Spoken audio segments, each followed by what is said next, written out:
This is Calcat, the Calcatster, and this is a review of Mandalorian Season 3, Episode 7, The Spies. What I'm talking about the retaking of Mandalore. You go to Mandalore, which is essentially a devastated-looking planet. Not a lot. There's nothing green there. It's all gray and brown because Icelandic-looking set. Yeah. So earlier on in the story, we have a reveal that the bad guy he escaped in the last one, and he's around. The bad guy that showed up in the end of season 2, yeah, the bad guy. He's not very exciting. He showed up, and they keep hinting at it's the First Order. It's the First Order, but they don't ever say it. The Imperial Remnant. The Praetorian Guards in it. At the end, they made them more badass than they were in the sequels, with Rey and Finn and all that. Yeah, so we have. Yeah, to retake it, the Bo-Katan Creed is the name of the girl. And we have Jin is the Mandalorian. The name was so silly that it didn't register the other times, but they said it enough this time. Not related to Finn. His name was cobbled together from his title, Finn, FN309. Different guy. It's clear they're going to bang, or at least pretend to. Katie Sackhoff and Pedro Pascal tonguing each other. At some point, it's going to happen. There's definitely already Rule 34 of that. And the other chick, the one that left, she's not in there. They have flashbacks to the guy that got his brain cooked. All of the brain cooking device. We have only a flashback to it, though. We have who's the main bad guy? They gave him some. What's the silly bad guy's name? Black bad guy. He's yeah, it doesn't matter. Anyway, he launches a sneak attack. He's gonna go to, even though they've brought together their forces, apparently don't have any kind of tracking sensors in Star Wars. And if they do, they don't work very well. Yeah, they can't figure out when their planet is being going to be in an ambush. They go to the town where the rich aristocrat guy is, also black dude, and they get his fleet. They bring the fleet to him, and he joins them, basically.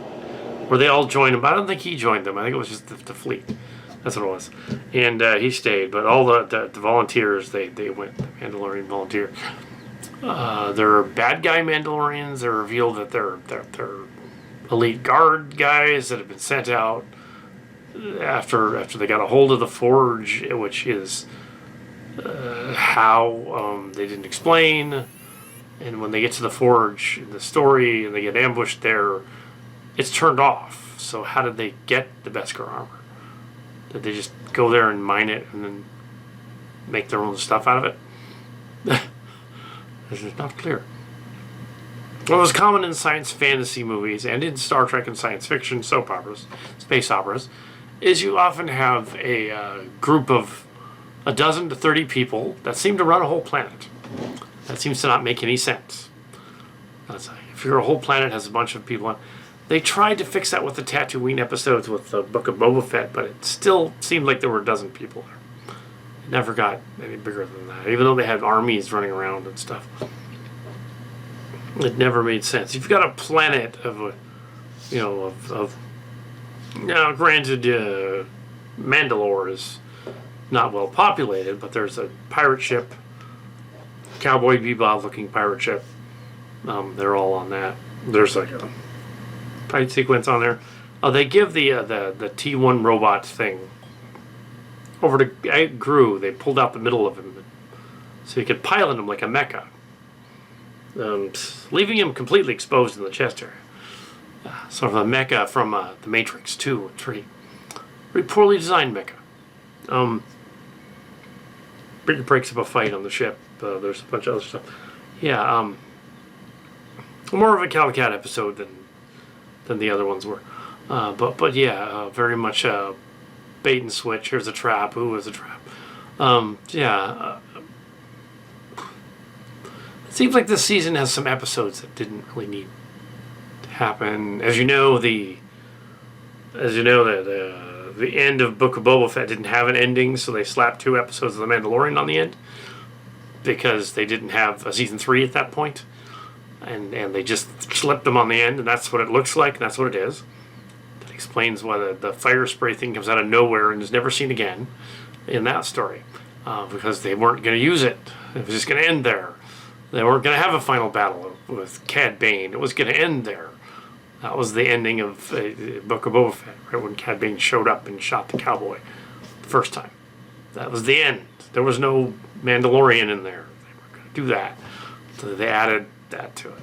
They added 2 episodes from this season into the because they wrote them for him, and Jin gets back with Egru, but clearly, yeah, they weren't going to go in that direction, and they went through filming it, so they figured, well, I guess we have to use it.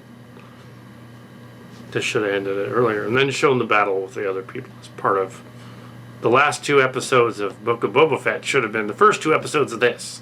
That's why this season seems incomplete, and why the first episode this season is weak, because you already saw the ending. It went from one right into the other. That's what happened on the set. So, yeah, I don't know why they did that, other than they ran out of ideas. They could have just made Book of Boba Fett 5 episodes. That would have been fine. Actually, they could have trimmed out all the flashbacks and made it 2 episodes, 2 long. A movie, basically. It just said, okay, yeah, he does this. But yeah, but this one kind of does something similar with the taking of Mandalore, which ends up being a route. I've done stuff like that before in Canary Space and in Space Vanguards in our books. We would often do that. We'd say, like, okay, it's a conceit. It's a plot device. Basically, when a story element is too big for the writers to finish off, they don't have, they don't have. I guess, I'm not saying they don't have the talent, but they don't have the wherewithal, the permission, the balls, so to speak, the permission to go that far and show thousands of people invading Mandalore. They don't have the thing to do that, so they just kind of say, oh, well, let's explain that the Empire showed up just out of nowhere almost, and they came back, and yeah, Empire guys beat them because we couldn't think of an ending. So we'll just use this other ending as our ending, which is kind of Book of Boba Fett ended too. Looks like this one's gearing toward a similar ending to that one. Also, they wanted to lead it into Ashoka, and they mentioned General Thrawn as well. I can give that away, sure. Thrawn, yeah, he shows up in Ahsoka. Yeah, the other review was all, I'm not going to tell you about it. I can tell you that he's going to show up at some point. To the show, not in this one, I don't think, but yeah. And he's not the Thrawn from the Timothy Zahn books. He's reinvented for this one. The Timothy Zahn books were awesome, though. They were like prequels, like 20 years ago, sequels 20 years ago to the Star Wars. Yeah, so yeah, they were actually but they're not. They're just using names from the canon.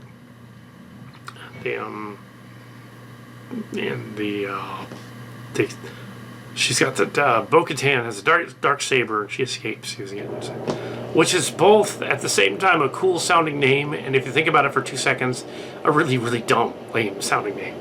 But yes, the dark saber, because it's not light. Explain their laser swords. Why would it give off darkness? That makes no sense.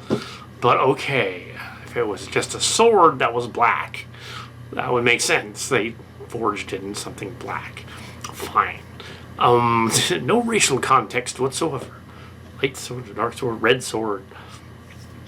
Yeah. A lot of carbon in it, I guess. Anyway, so we have clearly, yeah. Clearly, Jin is going to get with Katie Sackhoff character. But I think he only has eyes for aggro anyway. He's gotta wait until he's older.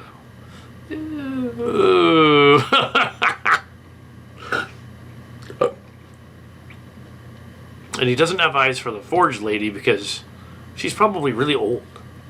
She's probably like 200 or something. She seems like she'd be old. You just take off the mask and she's like underneath. Ew, but if they do a love scene, Bo-Katan will demand that he keep his helmet on. So she'll say, no, I want you to keep the helmet on. Let's just see the lower half. Boing. I'm sure somebody has already posted a picture of that if they want to go. I don't know anything about that. Keep the helmet on, baby.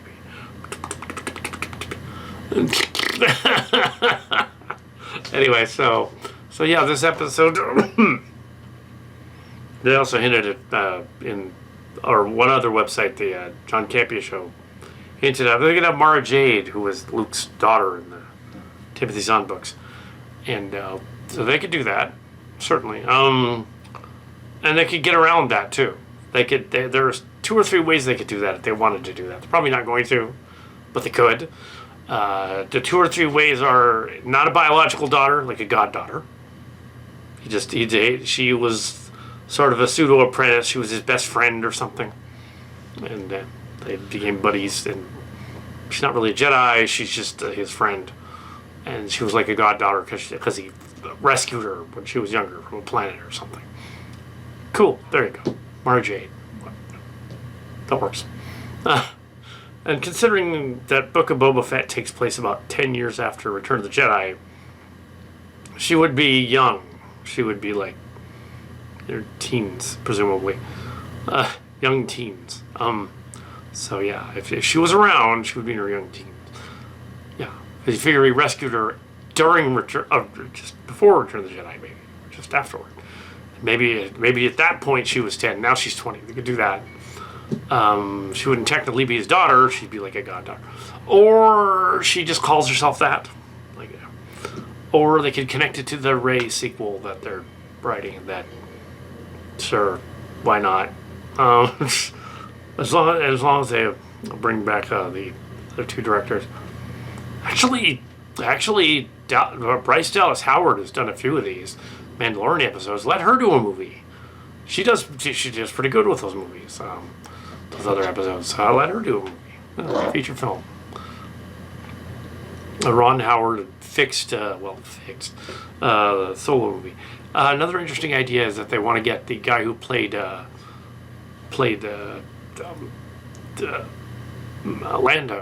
in the remake of the Solo movie to do a Lando movie as him.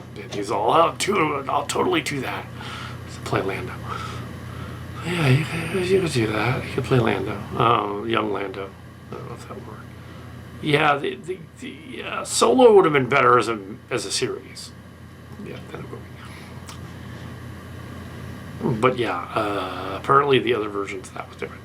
So yeah, we have the pseudo taking of Mandalore route. We have one of the hero guys who was fighting earlier, sacrificing himself in battle to let the others escape. Classic war drama kind of idea. Classic fantasy idea. Before Joss Whedon was a creep, he did something similar with the Serenity. Except in that one, he put the mutant lady in the room with the bad guys. He did a kind of a reverse joke on that. He said, like, okay, this guy's obviously going to get killed, right? So he put her in the room with the bad guys, but she's a mutant and she has powers. And she jacks up all the bad guys and she walks out and she's like, I'll take care of it. And she opens the door. She walks out with one of their heads. Yes, yeah, it was back when. And of course, later on, we discovered that that particular director was a creeper, and she's not too fond of him anymore. But yeah, so yeah, they're my wandering review of Mandalorian episode 7, season 3, taking of Mandalore, but then getting captured. We'll see you on episode 8, I guess. That one.